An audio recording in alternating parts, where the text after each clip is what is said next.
جام شوروں میں اس وقت وفاقی وزیر منصوبہ بندی احسن اقبال میڈیا سے گفتگو کر رہے ہیں۔ پیسہ نہیں ہے اور خزانہ خالی ہے۔ ہماری حکومت آنے سے 10 دن پہلے وزارت خزانہ جب یہ کہتی ہے کہ ہمارے پاس قسط جاری کرنے کے پیسے نہیں، تو اس کا مطلب ہے کہ اندرونی طور پہ تو خان صاحب ملک کو دیوالیہ کر گئے تھے، اور یہ میں نہیں کہہ رہا، یہ شبر زیدی جو ان کے اپنے چیئرمین تھے FBR کے، انہوں نے کہا کہ خان صاحب نے ملک کو دیوالیہ کر دیا۔ شیخ رشید نے کہا کہ شکر ہے ہم حکومت سے نکل گئے، ورنہ بڑے وٹے پڑنے تھے، بڑے پتھر پڑنے تھے۔ تو مقصد ہے کہ انہیں خود پتا ہے کہ وہ ملک کا کیا حشر کر کے چھوڑ کر گئے ہیں۔ اب اگر ہم ریزہ ریزہ قطرہ قطرہ جوڑ کر اس ملک کو دوبارہ اپنے پیروں پہ کھڑا کر رہے ہیں، تو ہم عمران خان کو اجازت نہیں دیں گے کہ وہ دوبارہ ملک کو تباہی کی طرف دھکیلے۔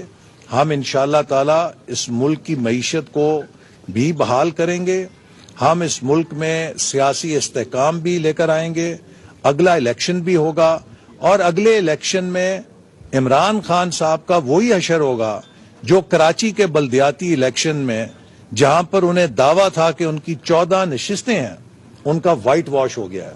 چونکہ پاکستانی قوم سمجھ گئی ہے، کراچی پڑھے لکھوں کا شہر ہے، اور وہاں کے لوگوں نے اگر ان کو مسترد کر دیا ہے تو اس کا مطلب ہے کہ لوگ ان کا مکر اور ان کا فریب پہچان گئے ہیں۔ اب خالی نعروں سے، خالی تقریروں سے، خالی گالیوں سے آپ پاکستانی قوم کو مزید کھیل نہیں سکتے۔ لہٰذا اب لوگوں کو پتا ہے کہ 4 سالوں میں ان پر کیا اندھیرے دیے گئے ہیں، اور لوگوں کو یہ بھی پتا ہے کہ 2013 سے 2017 جو نواز شریف صاحب کا دور تھا، اس میں پاکستان کیسے ترقی کر رہا تھا، کیسے پاکستان میں دہشت گردی کا خاتمہ ہوا، کیسے پاکستان میں امن آیا، کیسے پاکستان میں سی پیک چلا۔ انشاءاللہ تعالی وہ دور ہم دوبارہ واپس لائیں گے۔ آج استعفے ہو گئے، مزید 80 استعفے ہو چکے ہیں، 2 اسمبلیاں ڈیزالو ہو چکی ہیں، کیسے ممکن ہے کہ آپ نومبر تک ویٹ کریں گے کہ اب ملک جنرل الیکشن کی طرف نہیں جائے گا؟ اور ابھی دونوں پروونشل اسمبلیز کے اندر بھی الیکشن کو رول آؤٹ کر رہے ہیں کیا؟ دیکھیے، اس کا فیصلہ الیکشن کمیشن نے کرنا ہے۔ اگر الیکشن کمیشن دونوں صوبائی اسمبلیوں میں الیکشن کا اعلان کرتا ہے، تو جیسے ابھی بلدیاتی انتخابات ہوئے ہیں، تو وہ الیکشن اگر ہوئے تو ہم ان میں بھرپور حصہ لیں گے، اور انشاءاللہ ان الیکشنز میں تحریک انصاف کو بدترین ناکامی کا سامنا کرنا پڑے گا۔ تاہم یہ آئینی سوال ضرور الیکشن کمیشن کو دیکھنا پڑے گا کہ اگر کاؤنسل آف کامن انٹرسٹ یہ فیصلہ کر چکی ہے کہ اگلا الیکشن نئی مردم شماری کے اوپر ہو، اور پھر جو ملک کی اس وقت معاشی صورتحال ہے، کیا آپ کتنے 100 ارب روپے لگا سکتے ہیں کہ 1 سال کے اندر 2 الیکشن اس ملک کے اندر کیے جائیں؟ اور اگر بالفرض مان بھی لیا جائے کہ ہم ارلی الیکشن ملک کے اندر کرنا چاہتے ہیں، تو کیا پاکستان کے پاس اتنی معاشی سپیس ہے کہ اگلے 6 مہینوں کے لیے آپ پاکستان کو بے یقینی کے اندر پھینک دیں؟ چونکہ الیکشن کا مطلب یہ ہے کہ اگلے 3-4 مہینے ملک میں کوئی حکومت نہیں ہوگی، ایک نگران حکومت ہوگی جس کا مینڈیٹ صرف انتخابی عمل کی نگرانی کرنا ہے، وہ کوئی پالیسی فیصلہ نہیں کر سکتی۔ اور پھر اس کے بعد الیکشن کے بعد اس بات کی کیا ضمانت ہے کہ کوئی مستحکم حکومت آ جائے گی؟ کیا کوئی نیا بحران نہیں پیدا ہوگا؟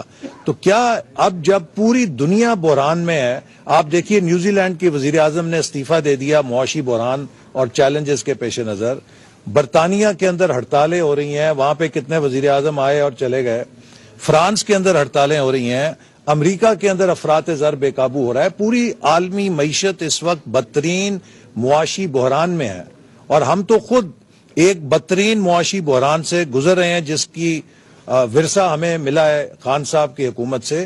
تو ان حالات میں کیا آپ پاکستان کو اگلے 6 مہینے کے لیے کسی ایک بھنور کے اندر پھینک سکتے ہیں کہ کوئی فیصلہ کرنے والا نہ ہو، کوئی مستقل حکومت نہ ہو، کوئی سرمایہ کار پاکستان میں نہیں آئے گا، کوئی بین الاقوامی ادارہ نہیں آئے گا، سب انتظار کریں گے کہ الیکشن کا انتظار کریں، پھر دیکھیں الیکشن کے بعد کیا ہوتا ہے، اور اگر الیکشن کے بعد بھی انتشار ہوا تو پھر کیا ہوگا؟ تو اس لیے ہمارے پاس کوئی چوائس نہیں ہے سوائے اس کے کہ ہم اکتوبر 2023 تک انتظار کریں۔ خان صاحب کو بھی یہی مشورہ ہے کہ آپ نے پنجاب اور KP کی حکومتیں توڑ کر اپنے پیر پہ فائر نہیں مارا، اپنی کن پٹی پہ فائر مارا ہے، اس کے لیے ہم آپ کے شکر گزار ہیں. بہت شکریہ ادا کرتے ہیں کہ جو 2 حکومتیں تھیں آپ نے خود اپنے ہاتھوں سے انہیں ذبح کر دیا ہے. آپ تو ہمارے استعفے لینے کے لیے اسلام آباد آ رہے تھے، خود ہی استعفے دے کے چلے گئے ہیں. بہت شکریہ آپ کا.